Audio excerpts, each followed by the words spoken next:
Hey family, it's your girl Mrs. Rains. I'm back with another video. I wanted to come at you guys today with a requested video. I was requested to do a video about the pros and cons to buying and renting a home. For many of you who don't know, we have moved from state to state, and each time we have moved, we have to decide whether we're going to buy or whether we're going to rent. And there's a lot of decisions that kind of go behind it, and I wanted to share with you a few of our decisions that we had to make, and also some things that kind of drove our decisions at the time we decided to make them. So I hope you enjoyed this video, and please watch to the end. I will try to give as much information as I can and share with a friend. Make sure you thumbs up this video if you like these kind of videos, and if you have any questions that I don't address in the video, by all means leave them in the comment section below. I'm not a real estate expert, but I did work in banking and mortgages after I got my business degree, so I do have a little bit of background knowing exactly what to look for and what to think of when you are deciding to purchase a home. So let's get straight on with the video. Okay, so the first thing I want to talk about is pros and cons. The key factors in deciding when to move, where to move, how to move, etc. All those key factors that go into that decision are important, because each thing has to be weighed out according to what's important to you. So if you're new to the area, for instance, you're not going to want to buy right away because you don't know exactly what neighborhood is best. You need to do a little more research. If you're new to the area, I strongly suggest renting, because that way you can kind of sit back for 6 months to a year, save some down payment money, and also get to know the lay of the land and figure out what areas you want to be in. Do you want to be close to restaurants? Do you want to be walkable to parks? Do you need a place to, because you want to have an animal, a pet, a dog or a cat? These things are all important to, going into that decision. Do you have down payment money? Do you have cash to close? These are important details as well, because you don't want to go into a house empty-handed and then be house poor. Do you know the rates? Have you checked with your banking institution? Are the rates high right now? Are the rates low right now? Is it a buyer's market? Are you able to find what you want in order to purchase? Is there a lower threshold to get into a rental than a purchase? And what I mean by that is, if you want to live in an upscale loft, is it easier to come up with the first and last month's rent than it is 20% down to purchase the place? Will you be able to afford it monthly? You want to make sure those things are all part of your decision that you make to purchase or to rent. What about income stability? Are you gainfully employed? Have you been at your employer for more than 2 years? Are you able to show financial records that you are gainfully employed? These are things that are going to be necessary in securing a mortgage. So let's talk about some of the pros and cons to owning a home.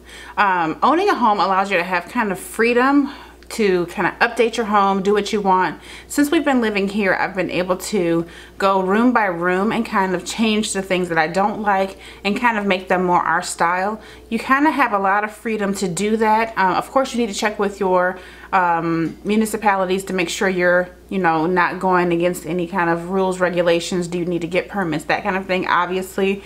But for cosmetic changes like painting walls, changing light fixtures, things like that, you can totally do that without having to worry about somebody having something to say about it, so to speak.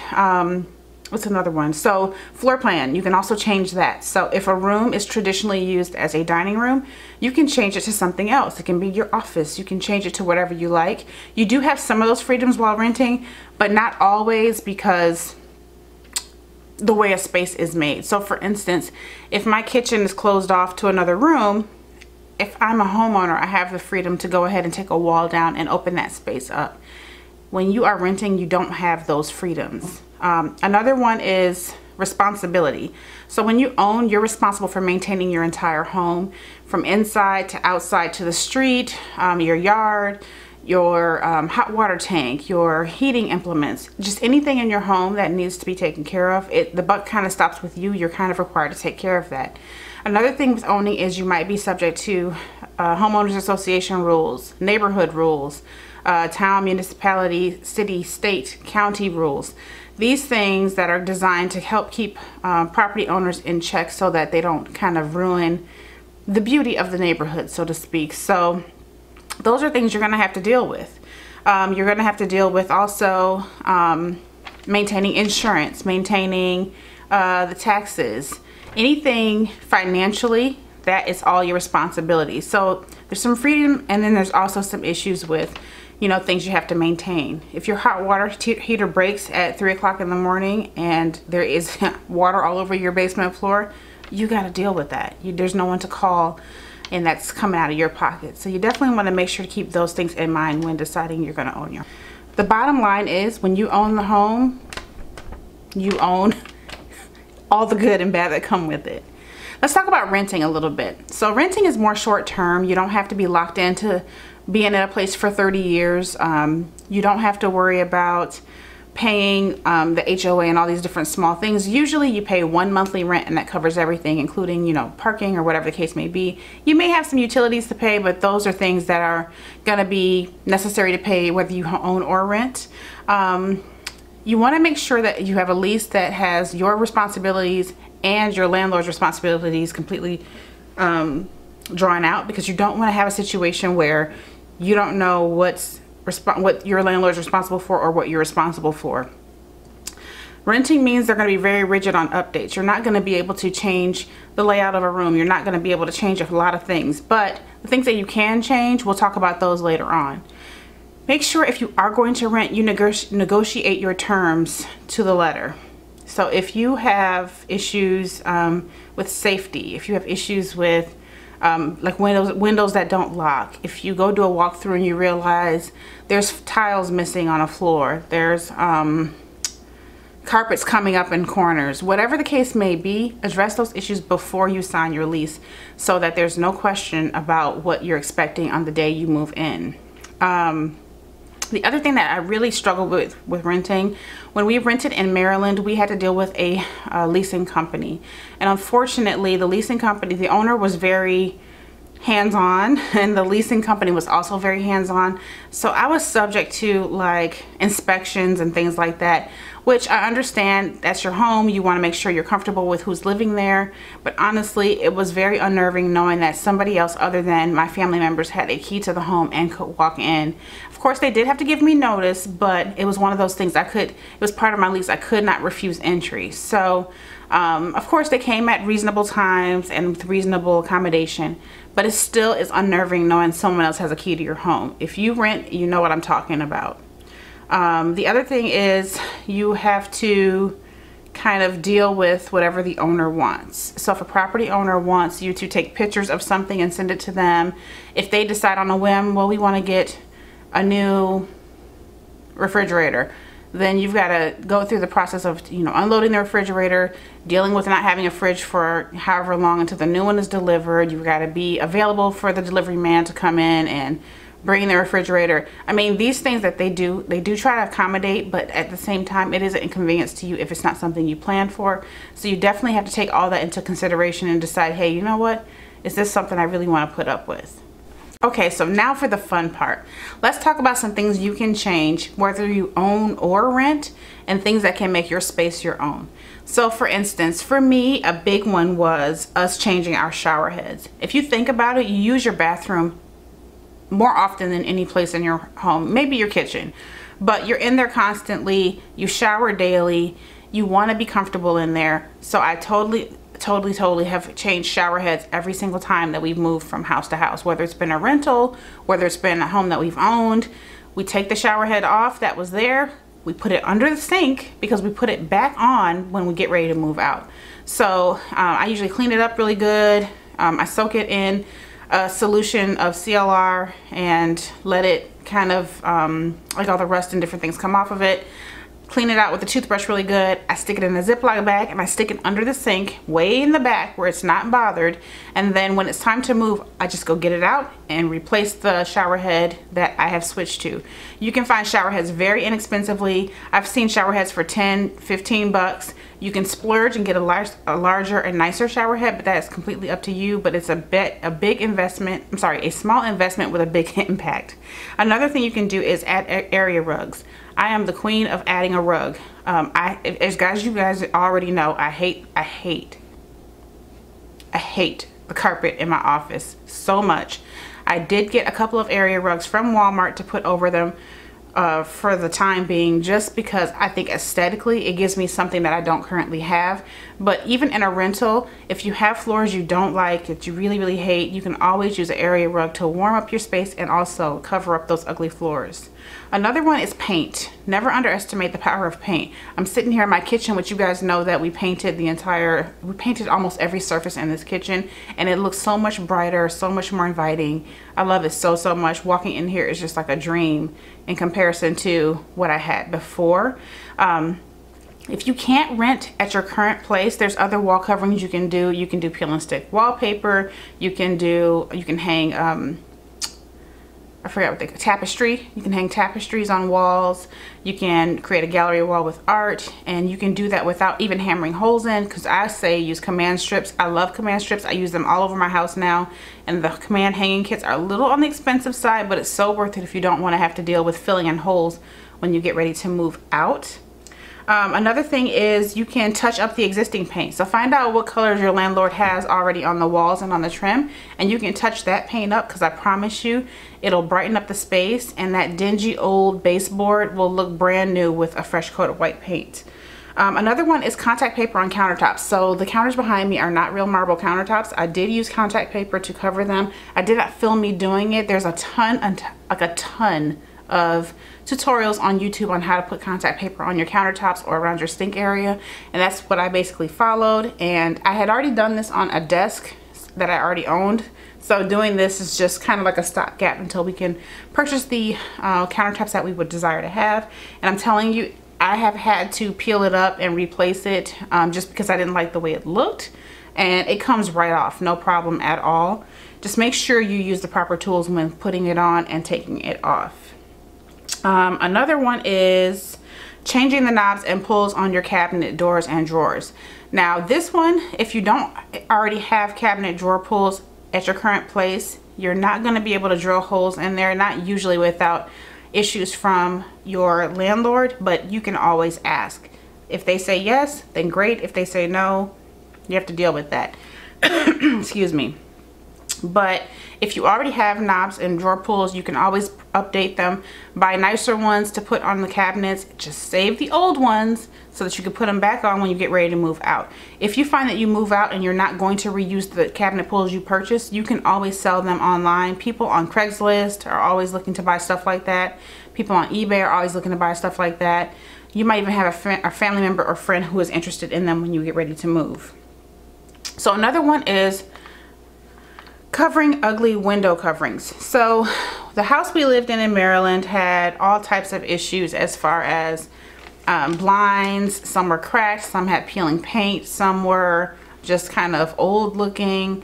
I do not like vertical blinds. I do not like horizontal blinds. I don't like any blinds except for cellular blinds, which I've recently fallen in love with, but they just get dusty and dirty. The mechanism always breaks. The little pole you use to open them and twist, those always come off, so it's more of a headache than it's worth. For me, I would rather have drapes anyway, so you can always just buy drapes, and if you buy a standard length drape, you can always reuse it. So for instance, my favorite length to buy is 96 inches, because for the simple fact you can hang them.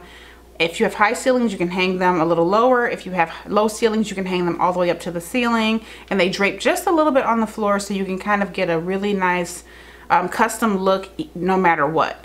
Now if you have patio doors, they can get in the way, but to me it's still worth it because you get the look that you desire when the patio door is not in use. So always think about hanging curtain rods and drapes as an option. I even recently saw on Pinterest where you can use 2 command hooks to hang a curtain rod without having to drill holes, and if you're hanging lightweight curtains, that may be the way to go if you are a renter. So another big one for me as far as making your space your own, you can do this in a rental if you know what you're doing and if it's okay with your landlord. Make sure you check your lease and make sure you get it in writing from your landlord that it's okay to make these changes. But another big one for me is lighting. So this house was built in the 50s, so our lighting was very yellow and sad and just wrong. And we still have a lot of light fixtures to switch out. But you guys already know that I switched out our chandelier and I switched out all the lighting in the kitchen. I've also switched out lights in our hallway and in our bathroom. So slowly but surely we're getting everything switched out. The bigger projects are going to be switching out all the ceiling fans in the house because we have 1, 2, 3, 4 or 5 ceiling fans in the house and they all need to be updated. But what I did was I updated my light fixtures. I'm going to show you here, especially in the kitchen. So this was a flush mount light that I got from, I think it was Lowe's, and I think we got it on sale. It was $39.99, but it went down to $29.99 and we were able to go back and get the difference that we paid. But these are LED. This is the box it came in by Progress Lighting. They're mini LED flush lights, and I hope you can see. I don't know if you can see on the package. Sorry, it's hard to zoom in. But they are flush lights that kind of fit right into a J box. They snap into place and they look, I promise you, they look just like can lights, if you're familiar with can lights, but they don't need the housing. So if you don't have the electrical there to do this, then by all means you can't do it. But if you do switch to LED lights, you will not have to buy a single light bulb. You can take that light fixture down and take it with you to the next house. But you definitely want to make sure you know what you're doing because it is electrical work involved. And if you don't know what you're doing, by all means get an electrician to help you. That is very important. I don't want to have anybody getting electrocuted from watching this here video. Another light fixture we changed was in our kitchen, and we had an old 3 globe light fixture that needed bulbs all the time. It was very dim. It wasn't good for task lighting, but we switched it to an LED flush mount. Oh, sorry. This is what it looks like. It's a halo light. This retails, I think, for $99.95. We got it on sale for $89.95, and we were able to get that at Lowe's. And this one complemented the other light that I showed you. I'll try to insert some clips in here if you haven't already seen our kitchen reveal, but by all means go watch that kitchen reveal video. You'll see a huge transformation. It's a huge transformation to me, considering all we did was paint and change light fixtures, and we put some hardware on the cabinet doors. But that light is so pretty. It's so nice. We put it on a dimmer switch so I can kind of, if it's in the morning, I don't have to turn it on super bright, but if I want it on bright, I can have it bright. It's made a very big difference. Another small detail that would make a big difference in your space, especially if you go ahead and paint the walls, is new outlet covers. So all of our outlets in this house were kind of almond color. Again, it was from the 50s and the 60s, updated to the 80s. They still were almond colored, but we went ahead and changed some of the outlet covers. And what I found was these duplex cover wall plates, and it covers up the old outlets. So you don't have to even do any electrical work. It's really just a matter of switching the plate cover. And these can be found at Home Depot, and also I've seen them on Amazon. I'll put a link in the description box to find these on Amazon. I don't know if they're the same company, Commercial Electric, but they're not very expensive if you only have a few outlets to change. And I would strongly recommend just go one room at a time until you get them all switched out. So small changes like that make a big impact. Another way is to add floating shelves. I've done that in a couple places in my kitchen, and I can tell you they look amazing. It does make the difference. It gives you, first of all, a place to store items, and secondly, a place to put decor, especially in the kitchen where you don't want your kitchen countertops cluttered. So it's a good way to still kind of pay homage to the things you want to pay homage to. Another item is DIY artwork. So a lot of you know that I have tried to do a few DIY projects, some of which I've shown on my channel and some of which I've shown kind of showcased around my home. But if you have a blank wall or eyesores on walls that you want to cover up, canvas paintings are a great way to disguise that. Gallery walls are a great way to disguise that. Just artwork that you find from thrift stores that you can kind of change and tweak to your liking.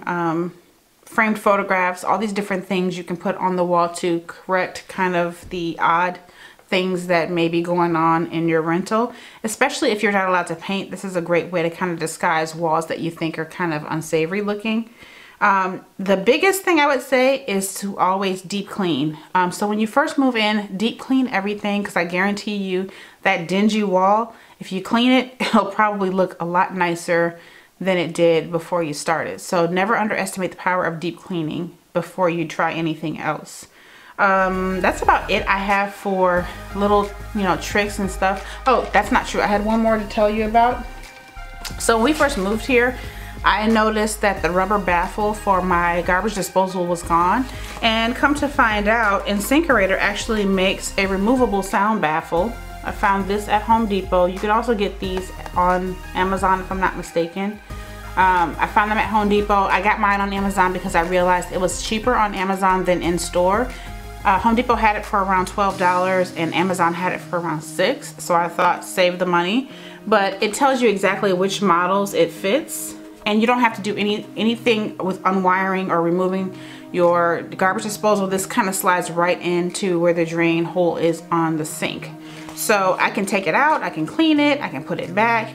But it has made a huge difference because our garbage disposal is something crazy. Like, the amount of power in that thing, it's almost scary. Like, I wouldn't stick my hand anywhere near that. The switch for it, it's so powerful. The switch for it is not on the countertop, like in the counter area. You have to go under the sink to turn it on. And I have to imagine when it was installed, it was done on purpose that way to make sure there was no way your hand would be anywhere near it. So needless to say, it's very loud. The sound baffle has made a tremendous difference. So a $6 fix like that could easily change your life.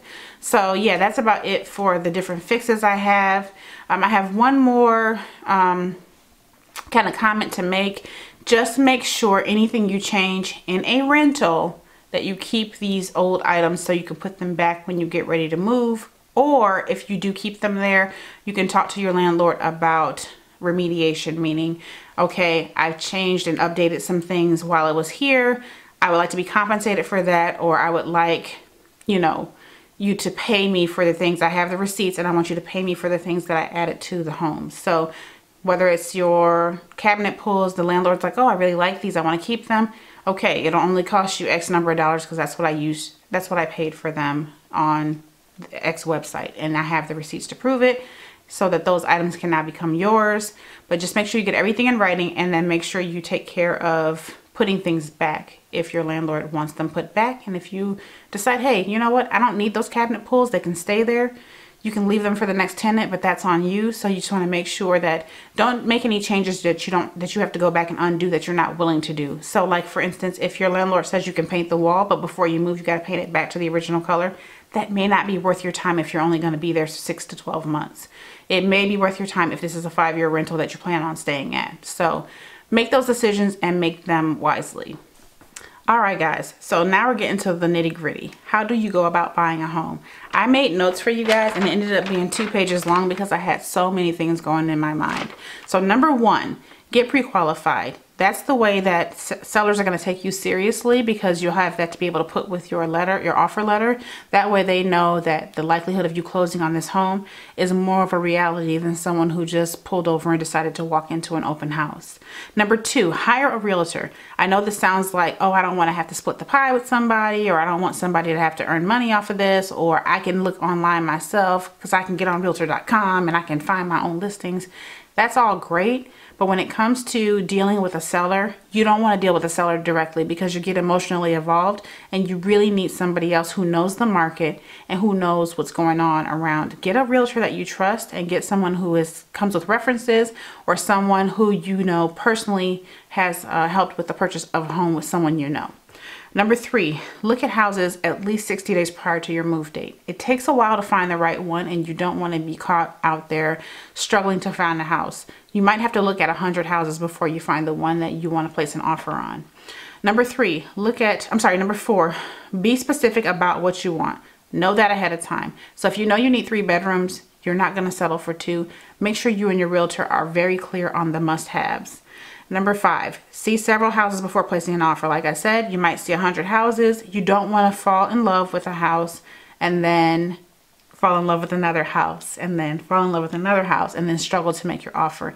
You want to make sure you see everything ahead of time, because you're going to be heartbroken if you put an offer on a house and that house is the house you buy, and then you find out that there was another house down the street that was for sale that was more updated or closer to your work or whatever the case may be.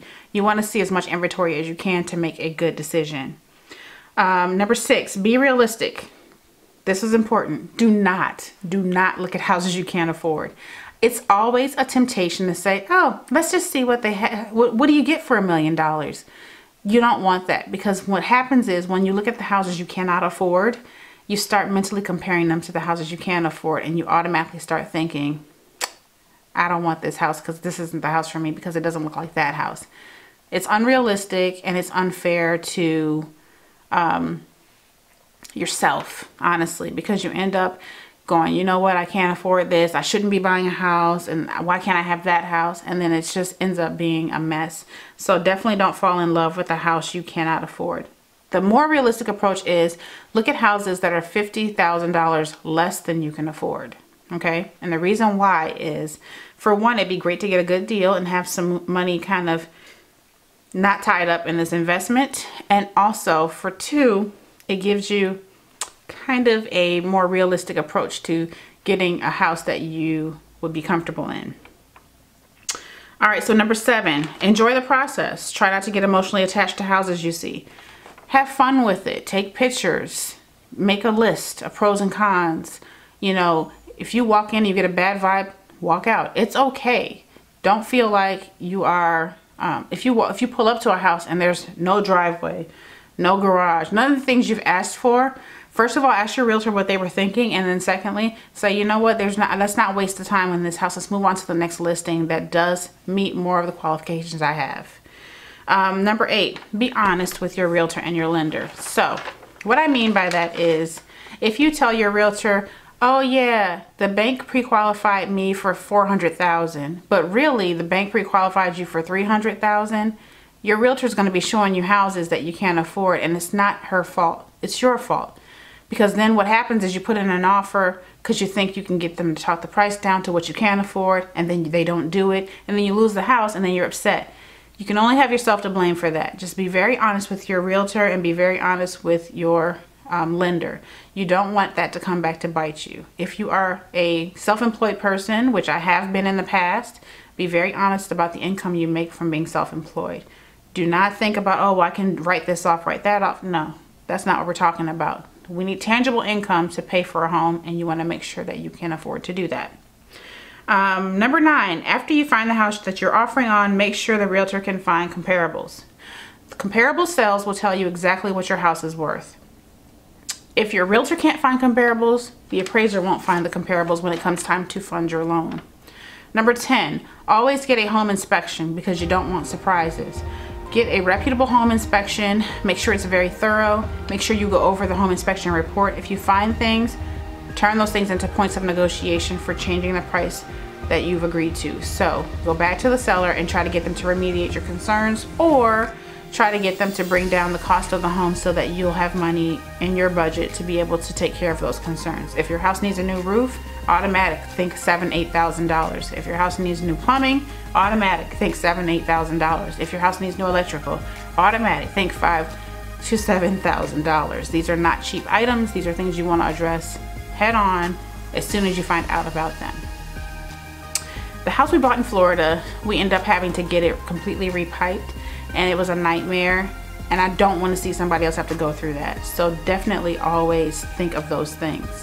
The next one is don't be afraid to walk away. This is true of a rental and of purchasing a home. If you need to walk away, do that. People do not have you under their control, okay? Don't think, if they say, oh, well, if you don't make an offer on this house, you're gonna lose the house. Oh, well, if you need an extra day to sleep on it, sleep on it. If the house is gone, move on to the next one. This will also help you not be emotionally attached. Number 13, do not overpay for your home. So if a home appraises for less than the sales price, your lender is not gonna cough up the extra money. Don't expect them to. That money would come out of your pocket. If you have to overpay because your lender does not lend up to the dollar amount they're asking, their house is overpriced, okay? The seller can always get an appraisal, and they can always try to dispute that with your lender. Like, you can basically take the seller's appraisal and say this is for comparison, but I can tell you those days are gone. Nobody's going to fund. You wouldn't pay more than something is worth at a store. If it was marked $9.99 on the tag and they say, you get to the register and they say it's $12, you're not going to pay that because you want the sticker price, right? Same thing. You're not going to overpay for a house. Don't do it. Number 14, cooperate with your lender. It gets the ball moving. So when we were buying this house, sometimes we would get phone calls from an appraiser, or not an appraiser, from our lenders, a lender, or from the agent saying, you know, fax this document or fax that document, and we'll be like, we already faxed that document. It's not worth the argument. Just fax it again. So I got into the habit of actually compiling all the things together and sending Mr. Rains to work with a pile of stuff to say, hey, fax this when you get to work today. And they would call me and say, I didn't see this document in there. And I would say, well, flip to page whatever. Oh, okay, I see it here. They're busy. I get that. They have a lot of different files in their pipeline. I know because I used to do this job. Have patience with them and just send them what they need to be sent when they need it sent. Don't worry about that you've done it 4 times already. Keep everything in a neat folder so you can find it and send it to them directly. Better yet, scan the documents and put it someplace so that you can send it straight from your phone if you can. The last one is hire a real estate attorney. It's important to have a real estate attorney because there's a lot of legal jargon that comes up that you may not understand, and it's more important to get this done. Not quickly is not the way that you want to get it done. You want to get it done thoroughly, which means you want somebody by your side that can help you look through documents and say, this is okay, that's not okay, this is not according to the law, and that will fight for you. We had a very good attorney. Everything went very smoothly with our closing process.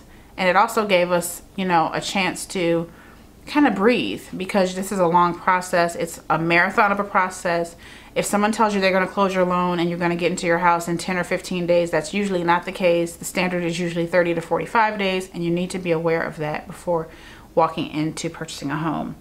So I said that was the last one, but one I also want to throw in there is always make sure you do your final walkthrough. Most states legally require you to walk through 24 hours before picking up the keys. Make sure you do that because you don't want to walk into your house with your moving truck and then find out there was a pipe that burst all over the floor, or walk in and find out that they took an appliance that they weren't supposed to take, or walk in and find out that they took all the light fixtures out that were supposed to stay, or walk in and find out, you know, there is a gaping hole in the floor because they took their area rug away and now there's this hole in the floor that nobody knew was there. These things are very odd things that actually happen. I actually saw an article about a woman who did her walkthrough and found the owner still there in her slippers making breakfast, and none of the furniture was moved out even though she was supposed to be signing over the house the next day. So you definitely want to make sure that the house you are buying is the house you are buying with the fixtures and all the things that you are expecting to be there. It's important to make sure. So I know I have said a lot. I have given you a lot of information. I hope that this helps somebody out there. If you have questions about anything that I mentioned, or you want to correct something I've said, again, I said I'm not an expert. I did work in the field for some time, and I do have some knowledge from that. And this is my second time buying a house, so I do have some knowledge as far as that's concerned. But I, of course, don't have all the things that are detailed in this. There's like so much more. It's basically, I basically gave you a snippet of what all is out there. So again, I hope you enjoyed this video. Please let me know if you've got questions. Put those in the comment section, and by all means, you know, let me know if you want a follow-up or you want any more information or want me to expand on something. I'm more than happy to do that. But I hope you all are having a great day, and I'll see you in the next video.